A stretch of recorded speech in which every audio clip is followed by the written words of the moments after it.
எவ்வளவு பெரிய ஒரு பொட்டன்ஷியல் ஒன்றை உத்தரப்பிரதேசம் கண்டுபிடிச்சிருக்கு.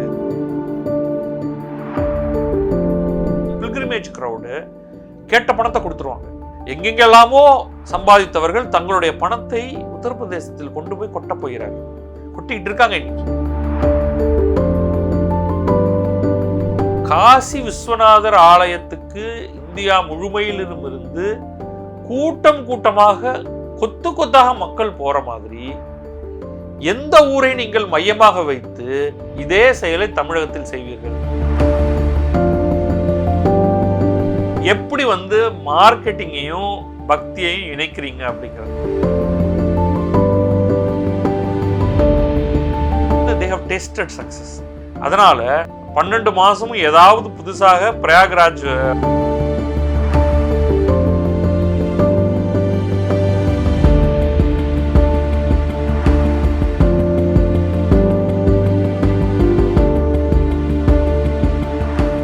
கிழக்கு நியூஸ் நேயர்களுக்கு வணக்கம். நான் கடந்த 2 மாதங்களில் ஜனவரி சரி பிப்ரவரியும் சரி மத்திய பிரதேசத்தில் சில இடங்களுக்கும் உத்தரப்பிரதேசத்தில் சில இடங்களுக்கும் போக வேண்டி வந்தது. மிக சமீபத்தில் காசி வாராணசின்னு சொல்லக்கூடிய காசி நகரத்துக்கு ஒரு 2 நாள் பயணமாக போயிருந்தேன். இப்போ உங்களுக்கு தெரியும், உத்தரப்பிரதேசத்தில் ஒரு பெரிய ஒரு சர்க்கியூட் ஒன்று ஓடிட்டுருக்கு. காசி, பிரயாக்ராஜ், அயோத்தியா.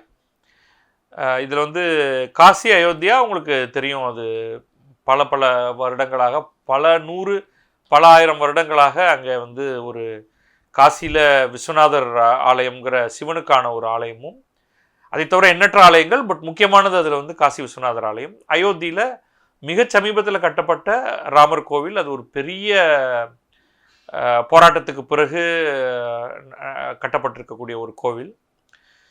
இதுக்கு நடுவில் இந்த பிரயாக்ராஜ்ங்கிறது முன்ன இலாஹாபாத்துங்கிற பெயரில் இருந்த ஒரு நகரத்தோடைய பெயர் மாற்றப்பட்டிருக்கிறது. அங்கே கும்பமேளா அப்படிங்கிற ஒரு பெரு நிகழ்வு ஒன்று நடந்துகிட்டு இருக்கு. கங்கையில் மூழ்கி ஒரு நேர்த்திக்கடன் செலுத்துவது அப்படின்னு வச்சுப்போங்க.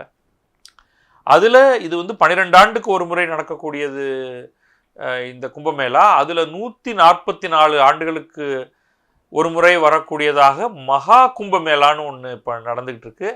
அப்படின்ட்டு ஒரு கூட்டமாக மக்கள் இங்கே போகிறத நீங்கள் கேள்விப்பட்டிருப்பீங்க, பார்த்துருப்பீங்க. இந்த சர்க்கியூட் காசி, பிரயாக்ராஜ், அயோத்தியா. இதில் நான் காசியோடு நிறுத்திட்டு வந்துட்டேன். பட் அங்கே இருக்கும் பொழுது பலரை பார்த்து பேசுகிறதுக்கான வாய்ப்பு எனக்கு கிடைச்சிது. நான் முதல்ல காசிக்கு போனதுக்கான காரணத்தை சொல்லிடுறேன். அதுக்கு பிறகு அங்கே நடந்த பேச்சு, பல பேருடைய உரையாடல், மற்ற பல தகவல்கள், அதோட கூட வேறு சில விஷயங்கள் எல்லாவற்றையும் சேர்த்து தான் நான் இதை பற்றி உங்கள்கிட்ட பேசணும்னு நினைக்கிறேன். காசியில் கடந்த 3 ஆண்டுகளாக, இது 3வது ஆண்டு, காசி தமிழ் சங்கமம் அப்படின்னு ஒரு நிகழ்ச்சி ஒன்று நடந்துக்கிட்டு இருக்கு. இது வாராணசி காசி நம்முடைய பிரதமர் நரேந்திர மோடியுடைய நாடாளுமன்ற தொகுதியும் கூட. ஸோ அதையும் ஒரு இடத்துல ஞாபகம் வச்சுக்கோங்க. ஸோ அதோடைய அடிப்படையில் பிரைம் மினிஸ்டருடைய நேரடி ஈடுபாட்டில் மற்ற பல்வேறு அமைச்சர்கள், உத்தரப்பிரதேசத்துடைய முதல்வர் யோகி ஆதித்யநாத், இவர்களெல்லாம் ஈடுபட்டு தமிழகத்தையும் காசியையும் இணைக்கணும், தமிழ் மொழியையும் இணைக்கணும் அப்படிங்கிற ஒரு திட்டமாகத்தான் இந்த காசி தமிழ் சங்கமம் அப்படின்னு ஒரு நிகழ்ச்சி நடக்குது. அதில் ஒரு குறிப்பிட்ட எண்ணிக்கையிலான தமிழ்நாட்டைச் சேர்ந்த மக்களை, மாணவர்களை, சென்ட்ரல் இன்ஸ்டிடியூஷன்ஸில் படிக்கக்கூடிய மாணவர்களையும் பொதுமக்களையும் முற்றிலும் இலவசமாக காசிக்கு அழைத்து சென்று அங்கே தங்க வச்சு அவர்களுக்கு உணவளித்து அங்கே பல்வேறு நிகழ்ச்சிகளில் பங்கெடுக்க வைத்து திருப்பி அனுப்பிட்டு இருக்காங்க. அப்படி தான் லாஸ்ட் 2 இயர்ஸ் நடந்தது. இந்த வருடம் என்ன பண்ணுறாங்கன்னா, இப்படி கூட்டிகிட்டு போன அத்தனை பேரையும் காசியிலேருந்து அப்படியே பிரயாக்ராஜுக்கு அழைத்து போய், அங்கிருந்து அயோத்திக்கு அழைத்துட்டு போய் திரும்ப கொண்டு சென்னை, கோயம்புத்தூர் போன்ற பல நகரங்கள்லேருந்து கிளம்பி அங்கேயே திரும்பி வர மாதிரி. அதில் ரயில்வேஸ் பார்ட்டிசிபேட் பண்ணுது, டிக்கெட் இலவசம், போக்குவரத்து எல்லாமே கம்ப்ளீட்லி ஃப்ரீயாக ஒரு நிகழ்ச்சி ஒன்று நடந்துக்கிட்டு இருக்கு. அதில் ஒரு நாள் நிகழ்வுக்கு சிறப்பு விருந்தினராக என்னை அழைத்திருந்தார்கள். நான் அதுக்காக போயிருந்தேன். பொதுவாக வந்து இந்த போன்ற நிகழ்ச்சிகளில் பார்த்தீங்கன்னா ஒரு நாள் முழுக்க வந்து ஏதாவது ஒரு நிகழ்ச்சி நடந்திருக்கும். பொதுவாக மாலை நேரத்தில் தான் தமிழகத்தைச் சேர்ந்த பல்வேறு கிராமிய கலைஞர்கள், அது இசை, நாட்டியம் போன்ற ஃபோக் ஆர்ட் செய்யக்கூடியவர்கள் எல்லாத்தையும் அங்கே வரவழைத்து அவர்களெல்லாம் அவங்களுடைய பர்ஃபார்மன்ஸை நடத்துகிறாங்க. பார்க்கிறவர்கள் வந்து பெரும்பாலும் தமிழகத்திலேருந்து போன அந்த ஒரு சில பேரும், அங்கவே தமிழ் பேசக்கூடியவர்கள் ஒரு சில பேர் இருந்தால் உண்டு. பட் பெரும்பாலும் உத்தரப்பிரதேச மக்கள், அவர்களுக்கு மாலை ஒரு பொழுதுபோக்காக இது இருக்குது. அப்புறம் சில சென்ட்ரல் இன்ஸ்டிடியூஷன்ஸ் அங்கே ஸ்டால் போட்டிருக்காங்க. நமோ காட் அப்படிங்கிற கங்கை கரையில் ஒரு பர்டிகுலர் கட்டத்தில் இது நடந்துக்கிட்டு இருக்கு. இதுதான் வந்து பின்னணி நாங்கள் போனது. பட் பல விஷயங்கள் எனக்கு வந்து பெரும் மலைப்பை ஏற்படுத்திச்சு. நேரில் பார்த்து பல பேரோட பேசும் பொழுது முதல்ல ஒரு 2-3 பாயிண்ட் எடுத்துக்கணும்னு நினைக்கிறேன். இதில் ஒன்று வந்து இந்த பிரயாக்ராஜ் கும்பமேளா நடக்கக்கூடிய, மகா கும்பமேளா நடக்கக்கூடிய இடத்துல எவ்வளவு பேர் வந்திருக்காங்க அப்படின்னு ஒரு எண்ணிக்கை சொல்லப்படுது. 55 கோடி மக்கள் வந்தாங்க அப்படின்னு. 55 கோடி மக்கள்னா என்ன? இந்தியாவோட மொத்த மக்கள் தொகை 150 கோடி. 50 கோடினாலே 3 பேர்ல ஒருத்தர். இது சாத்தியமா அப்படிங்கிற ஒரு கேள்வி வந்து நிஜமாவே எழுப்பப்படுது. எப்படிடா ஒரு நகரத்துக்கு ஒரு குறிப்பிட்ட ஒரு 20 நாள் 30 நாளில் இந்தியாவில் இருக்கிற மிகப்பெரிய நாடான இந்தியாவில் இருக்கிற மக்கள் தொகையில் 3ல் ஒருத்தர் அங்கே போக முடியும்? Is it even possible? Okay, எனக்கு இன்னும் அதுக்கு சரியான பதில் சொல்ல தெரியல. ஒரு நகரத்தினால 55 கோடி பேரை தாங்க முடியுமான்னு நான் ஒரு மூத்த அதிகாரி ஒருத்தர்கிட்ட பேசினேன். அவர் வந்து என்கிட்ட அவர் பொய் சொல்லணும் அப்படிங்கிற அவசியம் இல்லை. அவர்கிட்ட வந்து அரசுத்துறை அதிகாரி. அவர்கிட்ட கேட்டேன், என்ன சார் இந்த நம்பர் என்ன, இது என்னன்ட்டு. அவங்க என்ன சொன்னாங்கன்னா, இந்த மகா கும்பமேளா ஆரம்பிக்கப்படும் பொழுது அவர்கள் ஆரம்பத்தில் என்ன எஸ்டிமேட் பண்ணியிருந்தாங்கன்னா ஒரு 30லிருந்து 35 கோடி பேர் வருவார்கள், அதற்கேற்ப ஏற்பாடுகளை செய்வோம் அப்படின்னு. ஆனால் அவங்களுடைய ஃபுட்ஃபால் மெஷர், அதுக்கு எனக்கு இன்னும் அந்த பார்ட் சரியாக புரியல, எப்படி அவங்க மெஷர் பண்ணுறாங்கன்னு. 35 கோடிங்கிறது தாண்டி பெரும் கூட்டம் வர ஆரம்பித்தோடனே அவங்களுடைய எஸ்டிமேட் வந்து ஒரு 45 கோடியை நோக்கி போயிடுச்சு. குறைஞ்சபட்சம் 45 கோடி பேர் வருவாங்க அப்படின்னு. அதுக்கப்புறம் அதையும் ரிவைஸ் பண்ணி அவங்க 55 கோடி அப்படின்னு ரிவைஸ் பண்ணி இப்போ அவங்க இன் ரியாலிட்டி அதை விட அதிகமாகும், எக்கச்சக்கமான கூட்டம் வரும் அப்படிங்கிற மாதிரியான ஒரு முடிவுக்கு வந்திருக்காங்க. நீங்கள் பார்க்கலாம், தினமும் சோஷியல் மீடியாவில் பார்த்தீங்கன்னா பல்வேறு பிரபலங்கள் எல்லாரும் வந்து, அது வந்து தொழில்துறை பிரபலங்கள், சினிமாத்துறை பிரபலங்கள், கிரிக்கெட் துறை பிரபலங்கள், ஆன்மீகத்துறை முக்கியப்பட்டவர்கள், நான் பிரபலங்கள்னு சொல்லலை, இப்படி எண்ணற்றவர்கள் அங்கே போகிறாங்க. சாதாரண பொதுமக்கள். எனக்கு இது ஒரு பெரிய ஆச்சரியம்தான். அப்போ இது எனக்கு வந்து சரி, இப்போதைக்கு நம்ம வந்து 50லிருந்து 60 கோடி பேர் அங்கே வந்தாங்கன்னே வச்சுப்போம். ஏன்னா அதை மறுக்கிறதுக்கோ மாற்று கருத்தை சொல்வதற்கோ இதில் நான் கேலியே பேச விரும்பலை. அது இல்லை இந்த இப்போ நான் உங்கள்கிட்ட பேசுகிறதோடைய நோக்கமே. இவ்வளவு பேர் அங்கே வராங்க அப்படின்னா என்ன நடந்ததுங்கிற அந்த விஷயங்கள் பற்றி கொஞ்சம் கேட்டேன். அந்த சிட்டி அட்மினிஸ்ட்ரேஷனால் இவங்களை வந்து இத்தனை பெரிய கூட்டத்தை சமாளிக்கிறது கஷ்டங்கிறத அவர் ரொம்ப ஹானஸ்டாகவே ஒத்துக்கிட்டாங்க. சுற்றி இருக்கக்கூடிய 4 டிஸ்ட்ரிக்ட் எல்லாத்தோடைய ஒட்டுமொத்த கெப்பாசிட்டியுமே வந்து இதை ஹேண்டில் பண்ணுறதுக்கு போகுது. தனிப்பட்ட முறையில் பொருட்களை அங்கே கொண்டு போய் சேர்க்கறதுக்கு கஷ்டமாக இருக்குது. தினசரி தேவையான பால்லேருந்து பிஸ்கட்லேருந்து உணவுலேருந்து எல்லாமே சேலஞ்சிங்காக இருக்குது. இப்போ நான் சொல்கிறது வந்து பிரயாக்ராஜ் மட்டுமே. ஓகே, பொருள் இருக்குது வெளியில், அதை எடுத்துகிட்டு போகிறதுக்கான டிலே, அதுக்கப்புறமா வந்து காசியிலிருந்து பிரயாக்ராஜுக்கும், அயோத்தியாவிலேருந்து பிரயாக்ராஜ், பிரயாக்ராஜிலேருந்து அயோத்தி, இதுக்கெல்லாம் வந்து பெரிய சாலைகள், நெடுஞ்சாலை. ஆனால் அங்கே வந்து அவ்வளவு டிராஃபிக், அவங்க எதிர்பார்க்கவே முடியாத அளவுக்கு traffic. So in a sense அவங்க வந்து ரொம்ப கஷ்டப்படுறாங்க, அது நல்லா தெரியுது.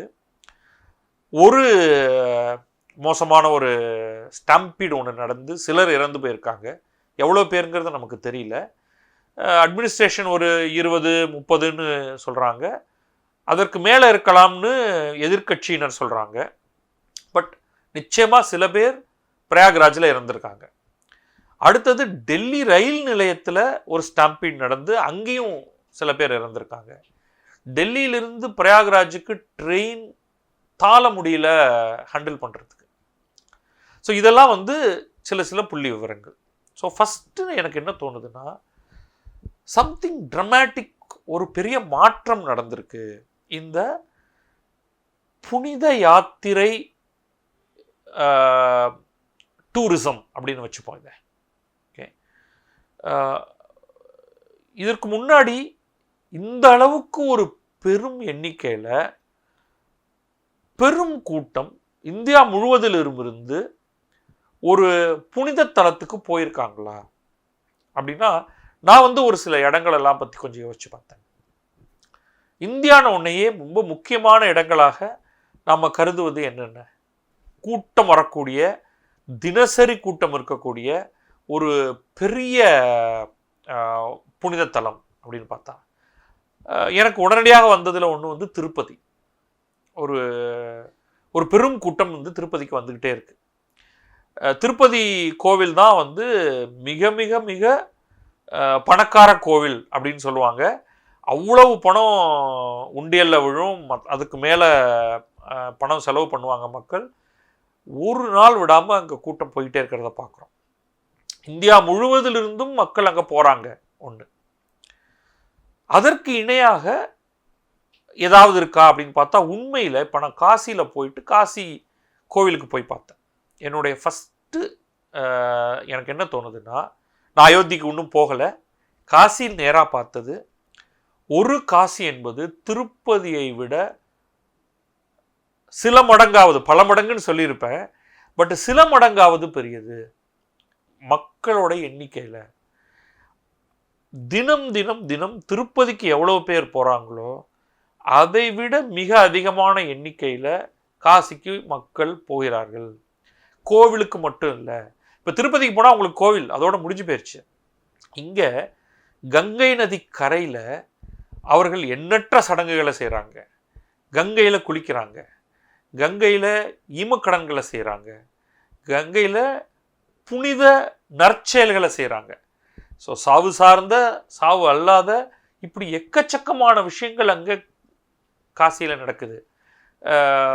ஏன்னோ தன்னுடைய முன்னோர்களை நினைத்து செய்யக்கூடிய ஹிந்து சமயத்தோடைய ஒரு சடங்காக பண்ணக்கூடியதை தாண்டியும் பல விஷயங்கள் அங்கே நடந்துகிட்டு இருக்கு. அது கரையெல்லாம் அந்த செயல்கள் நடந்துக்கிட்டே இருக்கு. கரையில் எவ்வளோ பேர் இருக்காங்களோ அதை விட பல மடங்கு மக்கள் கோயிலுக்கு போகிறாங்க, கால் கடுக்க நிற்கிறாங்க. ஒரு திருப்பதியாவது உங்களுக்கு வந்து அந்த கோவில் நகரம் தான். ஸோ கோவில் சார்ந்ததுன்னு அதை ஃபுல்லாக கார்டன் ஆஃப் பண்ணி பெரும் கூட்டத்தை சமாளிக்கிறதுக்கான ஒரு செயல் அங்கே இருக்குது, நடக்குது. ஆனால் காசியில் இன்னும் அது போதாது. இவ்வளவு மக்களையும் கூப்பிட்டுட்டு போய் உள்ளே அழைத்து போய் அவர்களை தரிசனம் செய்ய வச்சு வெளியில் வர்றதுக்குங்கிறதுக்கு எக்கச்சக்கமான ஏற்பாடுகள் நடந்திருக்கு. ஆனால் அது போதாதுங்கிற அளவுக்கு எண்ணிக்கையில் மக்கள் வராங்க. அது எனக்கு ரொம்ப ஒரு திகைப்பூட்டியது இந்த நம்பர். அயோத்தி பற்றி நான் படிக்கிறத பார்த்தா கிட்டத்தட்ட அது இன்னும் கொஞ்சம் மாடர்னாக சமீபத்தில் கட்டினதுனால அது மிகப்பெரிய அளவில் புனித யாத்திரிகர்களை ஹேண்டில் பண்ணக்கூடிய மாதிரி அது கட்டப்பட்டிருக்குன்னு கேள்விப்படுறேன். பட் நான் அது போனால் தான் தெரியும். அப்போ நீங்கள் ஒரு சில முக்கியமான நகரங்கள், இந்த புனித யாத்திரை தலங்கள் அப்படின்னு எடுத்துக்கிட்டிங்கன்னா அனைத்து மக்களுக்கும் பொதுவானதுன்னு எடுத்துக்கிட்டா, இன்ட்ரெஸ்டிங்லி அதில் பெரும்பாலானவை உத்தரப்பிரதேசத்தில் இருக்கிற மாதிரி எனக்கு தோணுது. அயோத்தி, மதுரா, இது ரெண்டும் ராமர் கிருஷ்ணரோட சம்மந்தப்பட்டது. அதோட டிஸ்பியூட்டோடையும் சம்மந்தப்பட்டது, அதை தனியாக வச்சுப்போம். காசி சிவனோட சம்மந்தப்பட்டது. பிரயாக்ராஜ் இது வந்து தனி கடவுளோட இல்லை, இது எல்லா கடவுள்களும் சேர்ந்த திரிவேணி சங்கமமாக, ஆறுகள் சங்கமிக்கக்கூடிய ஒரு இடமாக, மக்களோட வாழ்க்கையில் அந்த கங்கை யமுனைங்கிற 2 பெரும் ஆறுகளும் கண்ணுக்கு தெரியாத அந்த சரஸ்வதிங்கிற நதியும் இருக்கக்கூடிய ஒரு இடமாக அது இருக்கு. இந்த 4மே உங்களுக்கு வந்து உத்தரப்பிரதேசத்தில் இருக்கு. இதற்கு இணையான இடம் அப்படின்னு நான் தமிழ்நாட்டை பற்றி கொஞ்சம் யோசிச்சு பார்த்தேன். காசியோடைய அதே பேரோட சேர்ந்து வரக்கூடிய மாதிரி நம்மகிட்ட ஒரு நகரம் இருக்கு, அது ராமேஸ்வரம். ஆனால் காசியை விரிவாக்குவதற்காக எடுத்துக்கொண்டிருக்கக்கூடிய முயற்சிக்கு கொஞ்சம் கூட கிட்டக்க வராம தான் இருக்கு. ராமேஸ்வரம்ங்கிறது ஒரு கடலோரத்தில் இருக்கக்கூடிய ஒரு சிறு கிராமமாக மட்டுமே தான் இன்னைக்கு இருக்கு. அங்கேயும் வந்து இந்தியா முழுமையிலிருந்தும் தமிழ் தெரியாத எண்ணற்ற மக்கள் வந்துகிட்டு இருக்காங்க. ஆனால் அவர்கள் தங்குவதற்கு தேவையான வசதிகள், சாலை வசதிகள், ஊர் விரிவாக்கம், உணவு வசதி அப்படின்லாம் பார்க்கும்பொழுது நம்மக்கிட்ட வந்து தேவையான அளவுக்கு இல்லை. காசி அளவுக்கு ராமேஸ்வரத்தை மிக பெரிதாக்கலாம். அயோத்தி, திருப்பதி அளவுக்கு ஸ்ரீரங்கத்தை மிக மிக மிக பெரிய ஒரு தலமாக ஆக்கலாம். அதற்கான ஒரு பெரிய முயற்சி இங்கே நடக்கிற மாதிரி தெரியல. இப்போ உதாரணத்துக்கு நாம் வந்து இந்த மகா கும்பமேளாவை எடுத்துப்போம். எவ்வளவு அட்வர்டைஸ்மெண்ட்! கடவுளை வந்து அட்வர்டைஸ்மெண்ட் பண்ணி தான் விற்கணுமா அப்படின்னு நான் சொல்லலை. நீங்கள் ஒரு சில முயற்சிகளை பாருங்கள். திருப்பதி எடுத்துக்கிட்டால் அந்த டிடிடிசி தேவஸ்தானம் அவர்கள் வந்து ஒரு தனி அரசு போல இயங்குகிறாங்க. தனி அரசு அவர்கள் வெவ்வேறு ஊர்களுக்கு போய் திருப்பதி கோவில் மாதிரி ஒரு மினியேச்சர் கோவிலை செட்டப் பண்ணுறாங்க. டிடிடிசி தேவஸ்தானத்தோடைய கோவில் வந்து டி நகரில் இருக்கு, அது தெரு ஃபுல்லாக அடைச்சிக்கிட்டு கூட்டம் வருது. அவர்கள் வந்து புரிந்துணர்வு ஒப்பந்தங்களை ஏற்படுத்திட்டு வெவ்வேறு இடங்களுக்கு போய் இந்த டிடிடிசியோடைய கோவில்களா திருப்பதியோடைய மாடலில் கோவில்களை அவர்கள் நடத்துகிறாங்க. திருப்பதி லட்டுங்கிறத வந்து பெரிய ஃபேமஸ் ஆக்கிட்டாங்க. கான்ட்ரவர்சி, நெய்யில் மாட்டுக்கொழுப்பு அதெல்லாமும் வந்ததே தவிர அந்த ஒரு ஆந்திராவுடைய ஒரு மிகப்பெரிய ஒரு ஸ்பிரிச்சுவல் மையமாக அது இருக்கிறத பார்க்குறோம். ஆனால் வைணவர்களுக்கிடையே, தமிழ்நாட்டு வைணவர்களுக்கிடையே ஸ்ரீரங்கம்ங்கிறது திருப்பதியை விட ஒரு பங்கு உயர்ந்தது. ஆனால் அதை இந்தியா முழுமைக்கும் எடுத்துட்டு போகிறதுக்கான ஒரு ஸ்ட்ரக்சர் கிடையாது நமக்கு. அந்த டீட்டெயிலுக்குள்ள நான் இப்போ போக விரும்பல, ஃபேக்ட் மட்டும் நான் சொல்லிடணும்னு நினைக்கிறேன். அதே மாதிரி தென்னாட்டுடைய சிவனை போற்றி நீங்க சொல்லலாம். ஆனால் காசி விஸ்வநாதர் ஆலயத்துக்கு இந்தியா முழுமையிலும் இருந்து கூட்டம் கூட்டமாக கொத்து கொத்தாக மக்கள் போற மாதிரி எந்த ஊரை நீங்கள் மையமாக வைத்து இதே செயலை தமிழகத்தில் செய்வீர்கள்? திருவண்ணாமலை ஒரு பேர் வருது. ஆனால் திருவண்ணாமலை மட்டுமல்ல, நம்மகிட்ட பல சிவன் கோயில்கள் இருக்கு, மிக பிரசித்தி பெற்றவை. ஏன்னா வந்து பலவற்றை சொல்ல முடியும். திருவாரூரை சொல்ல முடியும், திருநெல்வேலியை சொல்ல முடியும், சங்கரன் கோவிலை சொல்ல முடியும், நீங்கள் மதுரையை சொல்ல முடியும். நீங்கள் வரிசையாக நீங்கள் வந்து ஸ்ரீரங்கத்தை ஒட்டி இருக்கக்கூடிய திருவானைக்காவை சொல்ல முடியும், சிதம்பரம். இது எல்லாவற்றுக்கும் மேலானது சிதம்பரம். அதில் அந்த வரலாற்று ரீதியிலே மிக முக்கியமானது. இப்படி நான் வந்து ஒரு 20 கோவிலை சொல்ல முடியும், பெரும் கோவில்கள். ஆனால் அந்த ஊரை பார்த்தீங்கன்னா ஒரு ஸ்லீப்பி டவுன். சிதம்பரத்தில் ஒன்றுமே இல்லை அங்கே கோவிலில். அந்த ஒரு பெரும் திருவிழா சமயத்தில் ஒரு கூட்டம் நடக்கும். ஆனால் உண்மையிலேயே அதை ஒரு புனித சுற்றுலா மையமாக ஆக்கினால் இந்தியா முழுவதிலிருந்தும் உலகத்திலிருந்தும் இந்தியர்கள் வந்து குவிவார்கள். ஏன் செய்யணுங்கிற அடுத்த கேள்வி வருது. ஜஸ்ட் ஒரு back of the envelope calculation. இதை வந்து பிரதமர் நரேந்திர மோடியும் உத்தரப்பிரதேச முதல்வர் யோகி ஆதித்யநாத்தும் பல தடவை சொல்லிட்டாங்க. எக்கானமி, பொருளாதாரம் எந்த அளவுக்கு, ஒரு பக்கம் ஆன்மீகம் அதுக்குள்ளே நான் வந்து ஒன்றுமே சொல்லலை, இட் இஸ் தேர். ஆனால் மக்களுடைய வாழ்வாதாரத்தை எப்படி இது மாற்றி அமைக்கிறது? உத்தரப்பிரதேசத்தில் நான் கண்ணால் பார்த்தது, முதலையே நான் சென்ற மாதம் போயிருந்தப்ப மத்திய பிரதேசம் போயிருந்தேன். அங்கிருந்து ஒரே ஒரு நகரம், மத்திய பிரதேசத்தில் குவாலியருங்கிற இடத்துல இருந்தோம் பெரும்பாலும். உத்தரப்பிரதேசத்தில் ஜான்சிங்கிற இடம் உங்களுக்கு தெரிஞ்சிருக்கும், ஜான்சி ராணியோடைய இடம். அந்த இடத்துக்கு அங்கே இருக்கக்கூடிய சில புராதன சின்னங்களை பார்ப்பதற்காக வந்திருந்தோம். World of difference. குவாலியருங்கிறது மத்திய பிரதேசத்தில் மிக முக்கியமான ஒரு நகரம், 3வது பெரிய நகரம். ஜான்சி என்பது உத்தரப்பிரதேசத்தில் 15வது இடத்துல கூட வராது மேலேருந்து பார்க்கும் பொழுது. ஆனால் குவாலியரை விட ஜான்சியில் பொருளாதாரத்தோடைய அந்த பலம் வந்து கண்ணில் தென்பட்டது. இரவு நேரம் விளக்குகள் எரிவது, பெரிய பெரிய கடைகள், வணிக வளாகங்கள், உணவகங்கள், தெருவில் பெண்கள் சுதந்திரமாக போவது, 2 சக்கர வாகனங்களில் 4 சக்கர வாகனங்களில் பெண்களே ஓட்டி கொண்டு போவது, பெரிய வணிக கடைகள்னு சொன்னதில் வந்து உடைகளை விற்கும் கடைகள், உணவு கடைகள்லேயே வந்து பிராண்டட் கடைகள். அப்படி பார்க்கும்பொழுது உங்களுக்கு வந்து பணம் செலவு செய்வதற்கான மக்கள் இருந்தால்தான் இது போன்ற கடைகள் வரும். சாலைகள்லாம் அவ்வளவு விரிவாகவும் பெரிதாகவும் இருக்குது. காசியில் மிக விரிவான சாலைகள். இத்தனைக்கும் காசியும் அங்கே மேனுஃபேக்சரிங் கிடையாது. அங்கே வந்து பொருளாதாரம் என்றால் புனிதம் சார்ந்த பொருளாதாரம் மட்டும்தான், வேற ஒன்றும் கிடையாது.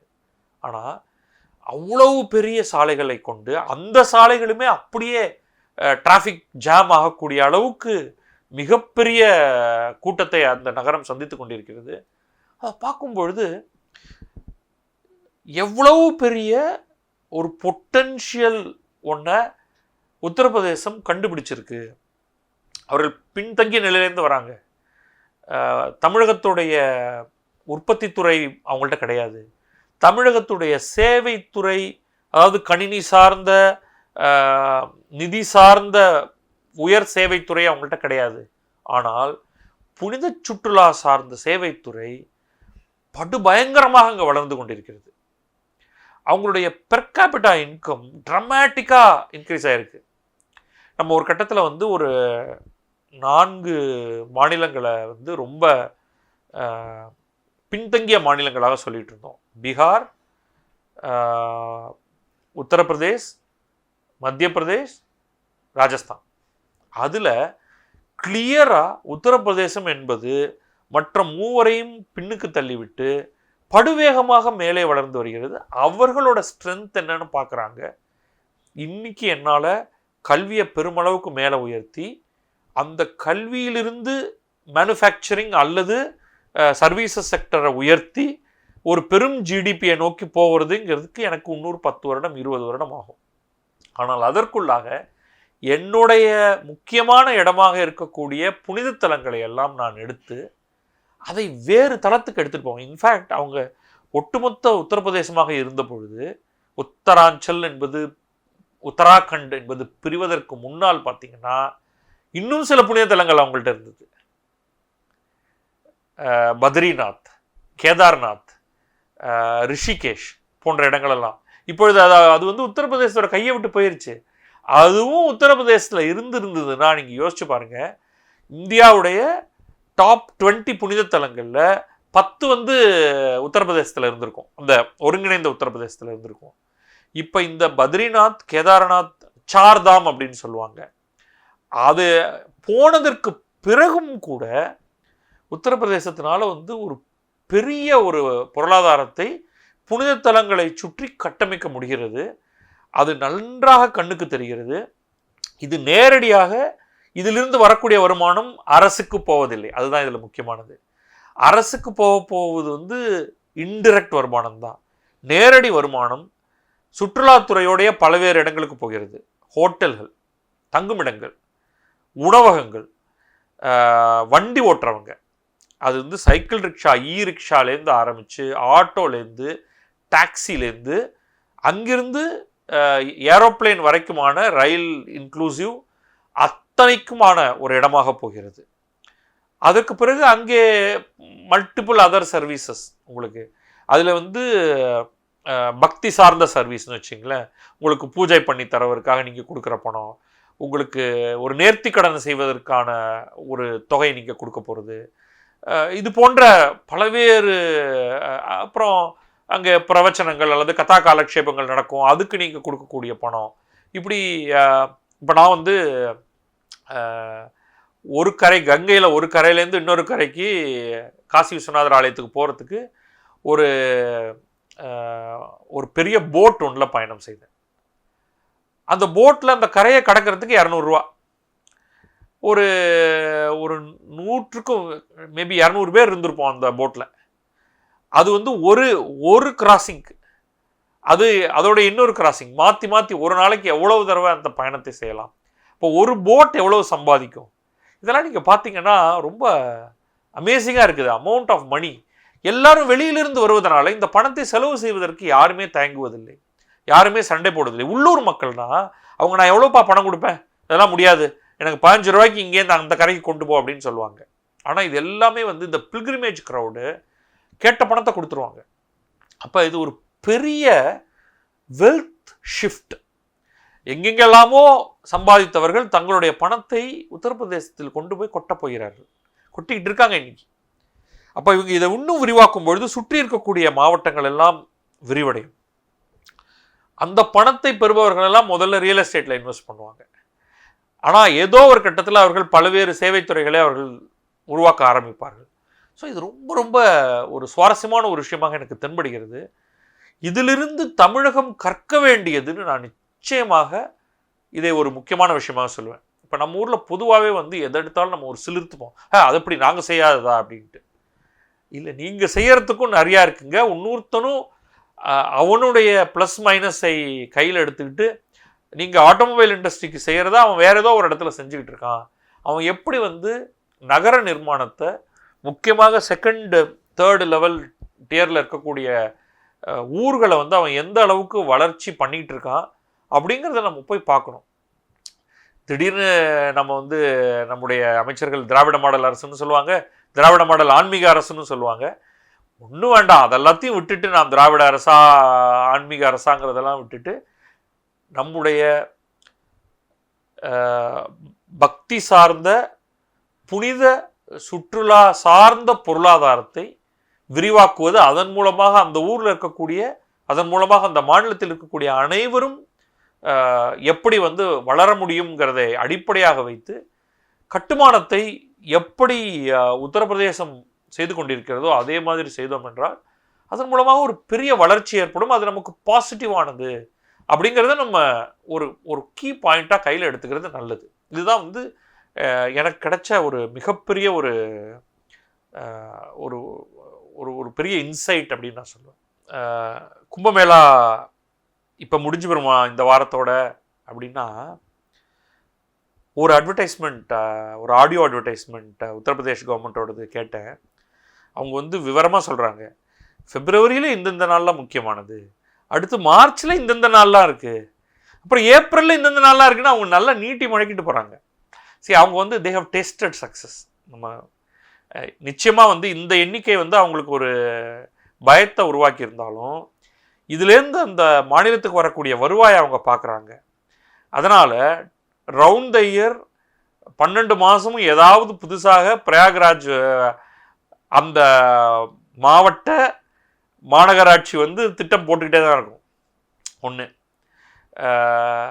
இப்போ அடுத்து வந்து இதை பார்த்தாங்கன்னா வித்தின் த ஸ்டேட் இன்னொரு, இப்போ அயோத்தியா வந்து இதை ஒரு பெரிய விஷயமாக மாற்றி நம்ம வந்து 12 மாதத்துக்கு 12 நாள் எடுத்துக்கிட்டு அதை வந்து ஹைப் பண்ண ஆரம்பிப்போம். ராமநவமி ஒன்று எப்படியும் இருக்கும், தீபாவளியை ஒரு பெரிய நிகழ்வாக கொண்டாடலாம், வேறு ஏதாவது ஒன்று எதோடையாவது சேர்த்து தசரா ஏதாவது ஒன்று பண்ணலாம்.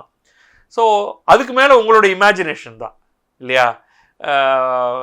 ராமர் சீதையை மணந்த நாள் அப்படிங்கிற ஒன்று எடுத்துட்டு அதை ஒரு பெரிய தினமாக கொண்டாடலாம், ராவணனை கொன்ற நாள் அப்படின்னு ஒரு தினமாக கொண்டாடலாம், இதுக்கு காட்டுக்கு அனுப்பப்பட்ட தினம் அப்படின்னு ஒரு தினத்தை கொண்டாடலாம். இல்லை, இதுக்கு மேலே வந்து ஒரு ஷோபிஸ் மாதிரி ஆகிடும். பட் ஜோக்ஸ் அப்பார்ட், இது வந்து எப்படி வந்து மார்க்கெட்டிங்கையும் பக்தியையும் இணைக்கிறீங்க அப்படிங்கிறது தான். அவங்க கையில் ஒரு பொட்டன்ட் வெப்பன் ஒன்றை கண்டுபிடிச்சிருக்காங்க. ஸோ இதை எப்படி வந்து இதை பயன்படுத்தி பெருமளவு மக்களை நம்மை நோக்கி ஈர்ப்பது அப்படின்னு பார்க்குறாங்க. ஆனால் அவங்க என்ன செய்யணும்னா, இப்போ பார்த்ததை வச்சுக்கிட்டு இன்ஃப்ராஸ்ட்ரக்சரை இன்னும் எப்படி பெருசாக்கிக்கிட்டே போகிறது. நாளைக்கு இப்போ எல்லாம் வந்து 55 கோடி மாதம் வருவாங்கன்னு நான் எதிர்பார்க்கல. பட் அது வந்து 5 கோடியாக குறையும் பொழுது அதை எப்படி உங்களால் ஹேண்டில் பண்ண முடியும், அது குவாலிட்டியாக எப்படி ஹேண்டில் பண்ண முடியும், அதுதான். இப்போ அயோத்தியோடைய எண்ணிக்கை வந்து அவங்க சொல்கிற எண்ணிக்கையும் எகெயின் பிரெத் டேக்கிங்காக இருக்குது. இவ்வளவு பேரா அப்படின்ட்டு பற்றி சொல்லவங்க வந்து, ஆனால் அதே சமயம் என்ன சொல்கிறாங்கன்னா, அயோத்தி எப்படி டிசைன் பண்ணியிருக்காங்கன்னா, என்ன கூட்டம் இருந்தாலும் நீங்கள் வந்து ஒரு 2 to 3 ஹவர்ஸ்க்குள்ளே கோயிலுக்குள்ளே போய் கடவுளை வணங்கிட்டு வெளில வந்துடலாம் அப்படிங்கிற மாதிரி சொல்கிறாங்க. ஸோ அதை நானே போய் எக்ஸ்பீரியன்ஸ் பண்ணாலோடய எனக்கு சொல்ல தெரியாது அது. பட் காசியில் அதுக்கு கரண்ட்லி இந்த மாதம் சான்ஸே இல்லை. 4 மணி நேரம் 5 மணி நேரம் நீங்கள் அன்லஸ் உங்களுக்கு ஸ்பெஷல் பாஸ் இன்ஃப்ளூயன்ஸ் இருந்தாலொழிய சாதாரண மக்களுக்கு பல மணி நேரங்கள் ஆகிறது இந்த தினம் இப்பொழுதைக்கு நம்ம எடுத்துக்கிட்டோம்னா. ஓகே, இன்னொன்று வந்து இந்த நகர விரிவாக்கம்ங்கிறது அவ்வளவு எளிதில்லை. நான் காசியை சுற்றி பார்த்தப்ப எனக்கு எங்கே பார்த்தாலும் ரிஸ்க் தான் கண்ணப்பட்டது. பல சாலைலாம் இல்லை, வெறும் சந்து. அதில் 2-3 பேர் பக்கத்தில் நின்று அந்த சந்து முடிஞ்சு போயிடும். அது எல்லாமே வந்து ஒரு பெரிய ஸ்டம்பீட் ரிஸ்க் பிளேசஸ். திடீர்னு ஒரு முரட்டு காலை ஓடி வருதா, தொலைஞ்சிங்க. நீங்களே உங்களை ஒருத்தர் கீழே தள்ளி மிதித்து பல பேர் அவுட் ஆகிடுவாங்க. ஒரு சின்ன ஃபயர் ஆக்சிடெண்ட்டா, தொலைஞ்சிங்க. ஓகே, எப்படியெல்லாம் வந்து இதில் ரிஸ்க் தான் ஏங்கண்ணில் படுது. அப்போ இது எல்லாத்தையும் எப்படி மாற்றுறது? அந்த வீடுகள் எல்லாத்தையும் இடிக்க முடியுமா? அந்த சாலைகள் எல்லாத்தையும் இடித்து திரும்ப கட்ட முடியுமா? அப்போ அங்கே வசிக்கிறவங்கெல்லாம் தொலைச்சி விடுவாங்க உங்களை. அங்கே கடைகள்லாம் எக்கச்சக்க கடைகள் இருக்குது, அவங்களெல்லாம் தீர்த்து கட்டிடுவாங்க உங்களை. ஏற்கனவே பலர் ரொம்ப கோபம் அடைஞ்சிருக்காங்க இந்த காசியுடைய விரிவாக்கத்தில். இன்னும் சந்து பொந்துகளாக இதை விட மோசமாக இருந்திருக்கு. அது எல்லாத்தையும் வந்து எடுத்து தோண்டி பல்வேறு கோவில் மேலேயே வீட்டு மக்கள் வசிக்கிறது, கோவிலை ஆக்கிரமித்து வசிக்கிறது, இதெல்லாம் நடந்துக்கிட்டு இருந்தது. எல்லாத்தையும் இந்த நரேந்திர மோடியோடைய அந்த காசி விரிவாக்க திட்டத்தில் அதை அவங்க செய்ய பலருக்கு கோபம். இது வந்து இதில் மிக தீவிரமான இந்துக்கள் அடங்குவர். அவங்க வந்து சோஷியல் மீடியாவில் நரேந்திர மோடியை அந்த அளவுக்கு திட்டியிருக்காங்க. ஆனால் இது வரைக்கும் பண்ணதே போதாதுன்னு நான் சொல்லுவேன்.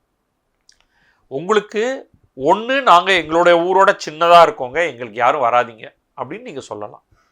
இல்லை, நான் வந்து உலகத்தையே ஈர்க்க போகிறேன் அப்படின்னு நீங்கள் முடிவு பண்ணிட்டீங்கன்னா, அதனால் உங்களுக்கு ஒரு நன்மை கிடைக்குதுன்னா, நீங்கள் இப்போ சாலை விரிவாக்கத்தில் சாலை ஓரத்தில் இருக்கிற வீடுகளை இடிச்சுட்டு தானே சாலையை விரிவாக்குறோம். அதே மாதிரி காம்பன்சேஷன், ஃபேர் காம்பன்சேஷனோட இந்த வீட்டை எல்லாத்தையும் இடித்து தூக்கிடுறவங்க உங்களுக்கு வந்து நல்ல இடத்துல நல்ல வீடு தரோம், சுற்றி நீங்கள் அங்கே மூவ் பண்ணிவிடுங்க அப்படின்னு சொன்னால், நிச்சயமாக இப்போ காசி விஸ்வநாதர் ஆலயத்தை சுற்றி ஒரு சில சதுர கிலோமீட்டர்கள் ஏரியாவை எடுத்துக்கணும். அது ஒன்று தான் ஒரே வழி. அது அடுத்த திட்டமாக அதில் ப்ராப்பர் ஃபேர் காம்பன்சேஷனோட எல்லாரையும் இடம் மாற்றி அவர்களுக்கு தேவையான வீடுகளை மாற்றி கொடுத்தால்தான் அது வந்து ஒரு சேஃப் பிளேஸாக மாற்ற முடியும். அயோத்திக்கு இந்த பிரச்சனை இல்லை. அது வந்து ஒரு பெரும் ஏரியாவை அவங்க எடுத்து அதுக்கு பிறகு அதில் வந்து தரையிலிருந்து கட்டியிருக்கக்கூடியது. அதுதான் ரெண்டுக்கும் இடையிலான வித்தியாசம். இப்போ யோகிக்கு முன்னால் யோகி வந்து இதில் கட்சி அதெல்லாம் அதை ப்ரமோட் பண்ணுறதுக்காக நான் இதை பேசலை. அவ்வளோ பெரிய கோயிலான தஞ்சை பெருவுடையார் கோவில்லையே நம்ம வந்து we are not ready. 1 லட்சம் கூட இல்லை நம்ம பேசுறது. இந்த காசியோ அல்லது அயோத்தி கோவிலோ அல்லது திருப்பதியோ அது வந்து ஒரு நாளைக்கு பல லட்சங்களை சந்திக்கக்கூடிய ஒரு கோவிலாக இருக்கு. இந்த கருத்துக்கள் பற்றி, இந்த வீடியோ பற்றி உங்களுக்கு ஏதாவது கேள்விகள் அல்லது கமெண்ட் இருந்ததுன்னா அதை நீங்கள் பின்னூட்டத்தில் போடுங்க. அதில் எதுக்கெல்லாம் முடியுமோ நான் எல்லாத்துக்கும் நான் வந்து பதில் கொடுக்க பார்க்குறேன். மேபி அதையே எல்லாமே அடிப்படையாக வச்சுட்டு ஒரு வீடியோவே கூட செய்யலாம். பட் குறைஞ்சபட்சம் யூடியூப்லேயே அந்த கமெண்ட்ஸ் எல்லாம் கொஞ்சம் பதில் உடனடியாக அதை கொடுக்கறதுக்கான வேலைகளையும் நம்ம பார்த்துருவோம். ஸோ என்ன கேள்வி இருந்தாலும் என்ன கருத்து இருந்தாலும் அதை கட்டாயமாக நீங்கள் போட்டுருங்க. அதை தேங்க்யூ.